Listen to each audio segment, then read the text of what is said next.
আমার গনুসোনা তো আমার ঘরে চলে এসেছে, তাই ওর জন্য কিছু ছোটোখাটো জিনিস যেটা আমার অর্ডার করতে হয়েছে, তাই আমি মিশো থেকে আর ফ্লিপকার্ট থেকে কিছু আমি অর্ডার করেছি। তার মধ্যে দিয়ে একটা পার্সেল আজকে পেয়ে গেছি হাতে, সেটাই ভাবছি যে তোমাদের সাথে শেয়ার করব, ওপেনিং করব। আগে গনুসোনাকে রেখে নিই, তারপরে দেখছি কি এসেছে। দেখো, আমার এই গনুসোনার ফার্স্ট পার্সেল চলে এসেছে। যদিও আমি এক্সাইটেডের জন্য ফার্স্ট কেটে ফেলেছি, তারপরে ভাবছি না, তোমাদের সাথে শেয়ারটা করা দরকার, শেয়ারটা করি। আমি গনুসোনার জন্য কিছু ড্রেস, ওর বিছানাপত্র কিছু অর্ডার করেছিলাম। দেখো, ওর বিছানা চলে এসেছে। অনেকটাই বড়, যতটা ভেবেছিলাম তার থেকে অনেক বড় দিয়েছে। আমি তো ভীষণ খুশি, প্রচণ্ড স্যাটিসফাই।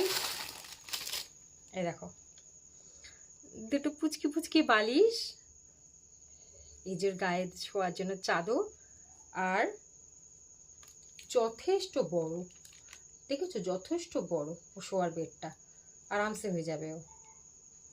চলো টাটা, বাই, আজকের মতো শেষ করছি ভিডিও।